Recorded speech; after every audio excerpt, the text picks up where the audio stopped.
Dentro dessas tendências textualistas da teoria da literatura moderna, a gente ainda pode pensar em incluir alguns movimentos significativos como o New Criticism, a estilística e a hermenêutica.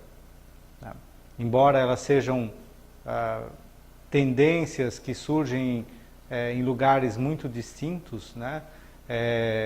Elas possuem vários elementos ou alguns elementos em comum e pensadores que transitam entre essas tendências, né?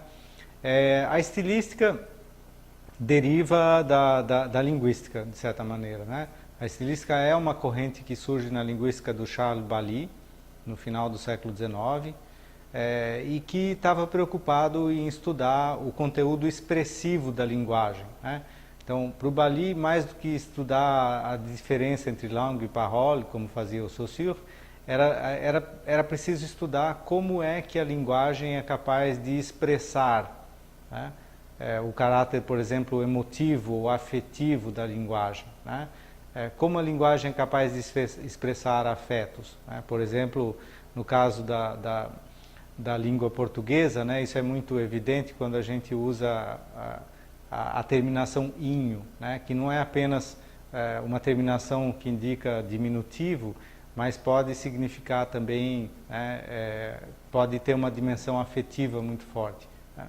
Então, isso é apenas um exemplo de como a estilística, enquanto corrente da linguística, começou a pensar essa questão do estilo, quer dizer, as diversas maneiras de se expressar linguisticamente se diferenciam pelo estilo, né? Isso vai ser usado dentro da crítica literária para se pensar as diferenças entre os autores. Então, para os pensadores da estilística, como por exemplo Léo Spitzer ou Damaso Alonso, né, a diferença, né, entre os grandes escritores se daria através dessa noção de estilo, que é uma noção antiga, né, bastante antiga dentro dos estudos de gramática, dos estudos de retórica, mas que eles vão retomar, né?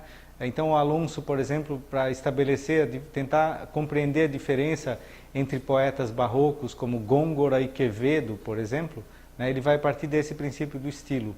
Então, embora ambos sejam barrocos, existe um estilo que os diferencia. Então, esse estilo vai se caracterizar pelo uso de mais paradoxos, no caso do Góngora, né? Ou de uma expressão, uma dicção mais clássica, no caso do Quevedo, e assim por diante. Nos países de língua inglesa não se lê diretamente esses pensadores russos, eles não têm uma influência direta. Na verdade, os formalistas russos só vão chegar nesses países de língua inglesa, como no Brasil também, né? E mesmo em boa parte da Europa, a partir dos anos 60. Mas nesses países de língua inglesa, sobretudo na Inglaterra e nos Estados Unidos, se desenvolve também uma tendência a uma leitura, a uma preocupação formal, digamos assim, né? A um método formal de leitura do texto. Isso vai dar origem ao que eles vão chamar de New Criticism, ou nova crítica, que vai ter entre os seus praticantes nomes como William Emerson e Alan Tate, mas que também vai ganhar um impulso muito grande a partir da própria prática crítica do Thomas Stearns Eliot, ou T.S. Eliot, né? Ele mesmo um crítico bastante preocupado com a questão da leitura dos textos, né? E é nesse momento, quer dizer, o princípio do New Criticism é esse, é preciso ler os textos de maneira objetiva, né?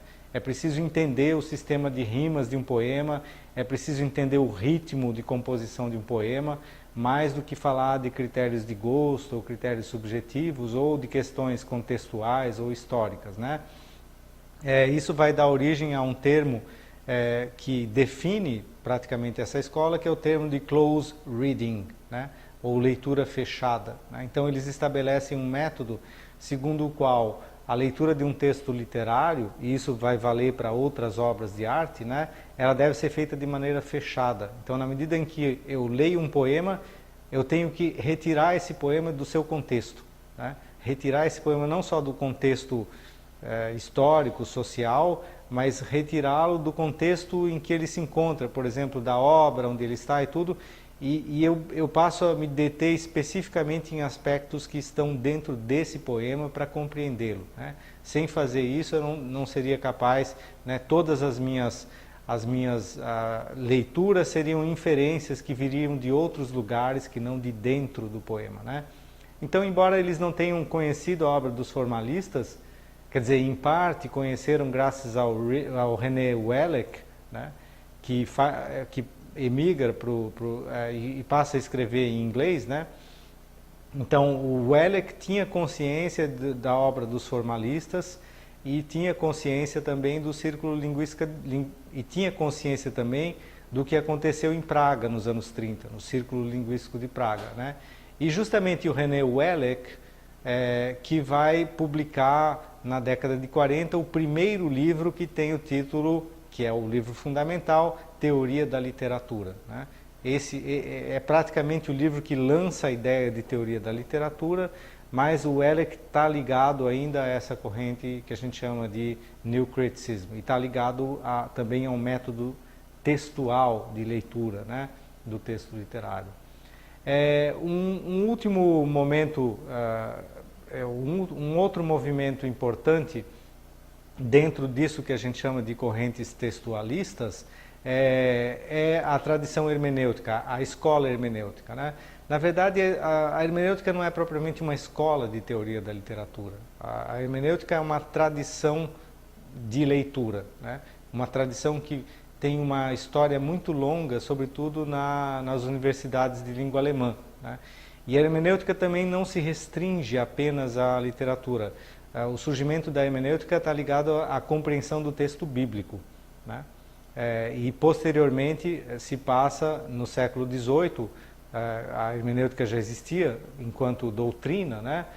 Se passa para a compreensão do texto jurídico, né? Ainda hoje a hermenêutica é uma disciplina obrigatória no campo jurídico, uma vez que existe a hermenêutica jurídica, ou seja, o método de interpretação das leis, né, segue procedimentos da hermenêutica.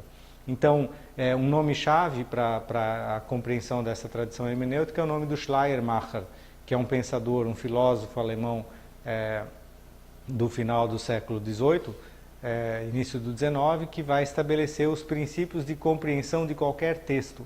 Então ele vai dizer, qualquer texto deve, né, e pode ser compreendido, mas a compreensão requer alguns princípios, né? A compreensão de um texto deve seguir um método, né? E a obra do Schleiermacher vai influenciar muito um outro grande nome, que é o Dilthey, que vai procurar estabelecer critérios de rigor para as ciências humanas, tentar estabelecer métodos para as ciências humanas. E no caso dos estudos, na filosofia existe um nome fundamental, que é o grande pensador da hermenêutica moderna, que é o Martin Heidegger, né? Não à toa o Martin Heidegger, ele coloca a compreensão hermenêutica como aquilo que define o Dasein, quer dizer, não existe Dasein sem a compreensão, quer dizer, para o Heidegger o ser não é algo dado, mas algo que deve ser compreendido, né? Diferentemente de toda a tradição filosófica que o antecede. E o Heidegger, ele próprio, vai dedicar uma boa parte da obra dele ao estudo da poesia e vai colocar a poesia e as questões de linguagem no centro do pensamento dele, né? A compreensão do Dasein se dá através da linguagem. E para o Heidegger, aqueles que sabem de fato compreender a linguagem são os poetas, né? Então ele é um pensador que dá à poesia e à literatura, consequentemente, um lugar fundamental dentro das ciências em geral, né? Não à toa, entre os anos 60 e 70, a teoria da literatura, quando ela começa a ganhar prestígio e começa a se firmar como uma disciplina obrigatória em quase todos os campos das ciências humanas, a influência do pensamento do Heidegger é muito grande, sobretudo nas universidades francesas, né? E o que faz com que esse pensamento venha com muita força também para o Brasil. No campo específico dos estudos literários, dentro da tradição hermenêutica, tem dois nomes que são fundamentais, né? Um deles é o Emil Steiger, que escreve os conceitos fundamentais da poética, e a obra do Gadamer, né? O Gadamer, que é um filósofo de formação, mas é o filósofo que de fato é o primeiro filósofo que vai dizer que a verdadeira filosofia é a literatura, né? Ou seja, que o conhecimento filosófico mais profundo é atingido justamente através da literatura. Então, no livro Verdade e Método, né, o Gadamer vai dar à literatura um papel que ela nunca teve na obra de nenhum outro filósofo, talvez desde Aristóteles, né? Então, o Gadamer coloca o conhecimento literário como conhecimento fundamental no processo de compreensão do ser, né? Então, o conhecimento literário é o conhecimento que de fato atinge camadas mais profundas no processo de compreensão, né? O que faz com que a obra do Gadamer tenha um valor bastante importante para os estudos de teoria da literatura e de crítica literária ainda hoje.